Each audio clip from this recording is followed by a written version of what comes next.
How long have you waited for this? She's finally here, the Ultraviolette F77. I've been itching to ride this longer, and that too here in my own backyard and our proving ground. The main agenda here is to test the one thing which we could not test during the first ride, which is its USP, massive range thanks to the big battery that it has.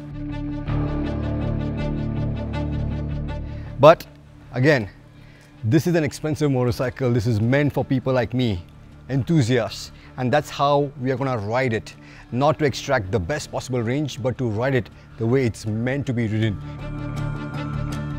You know, where you're extracting all the torque that it dishes out as and when we please on the right stretch of road. So that's the agenda. Let's see how she does.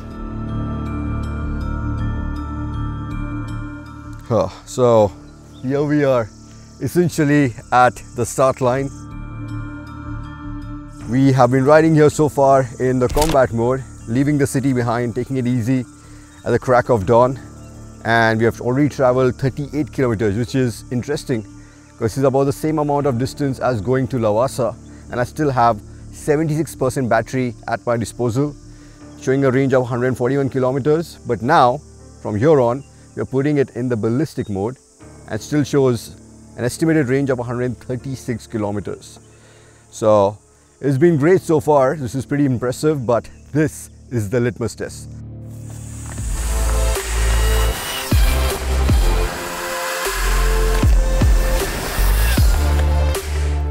I would like to call this the halfway point rather than the point of no return, because we have already clocked 70 odd kilometers and it's still showing me a range of another 81 kilometers in the ballistic mode, but I would rather err on the side of caution.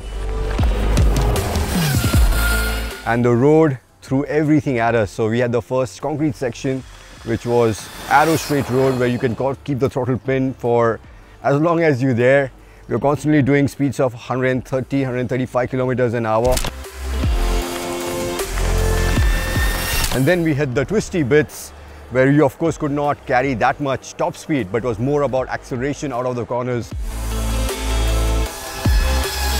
And also, dynamically speaking, the reason why you can carry that much speed is because you have really good components in terms of really sticky rubber, you have sintered pads, you have steel braid lines, you have a big 320 mm disc.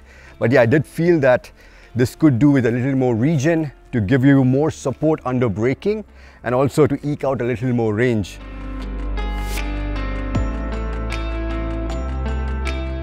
And also in terms of handling, we were already very impressed on the racetrack during the first ride to see how well this did on that technical tight go-kart track and how it hit its 204 odd kg curve weight.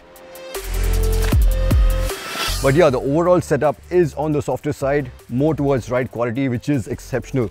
And on the track, I did feel that I would have loved to play around with the suspension, which is exactly what we did. And now after working on the preload and making the suspension less reactive, the bike is handling a lot better now. It was now holding on to the line much better, and with a little more weight at the front, it was flickable as ever, was really quick on its feet, but at the same time in the really fast flowing corners it was very stable. So yeah, overall very impressed thus far with how the Ultraviolette has performed, and keeping my fingers crossed that I could say the same on the other side of the mountain. So stay tuned.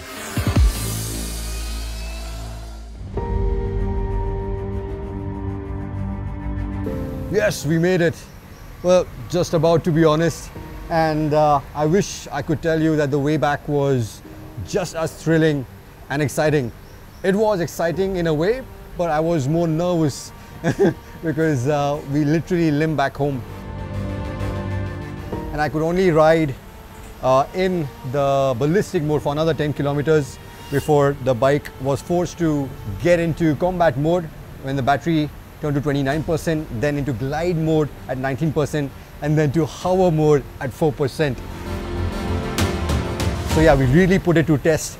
And from a performance perspective, The maximum range that you can look at if you're someone like me who's trying to exploit all the torque that you have at your disposal at every possible opportunity is about 65 odd kilometers in the ballistic mode, and then of course you have another 29% which will give you another, so a total range of about 125, 130 odd kilometers.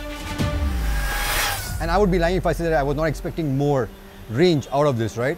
But here's the thing, I already had a word with Ultraviolette, and the regen which I spoke about earlier, well, they already are working on introducing almost 10 levels of regen. And that is not only going to help you provide better support in terms of braking, but it will also go a long way in extending the range, even in the ballistic mode, to about 20 to 25 kilometers minimum. Yeah. So then suddenly you're looking at being able to ride this machine in the ballistic mode for almost 100 to 90 odd kilometers.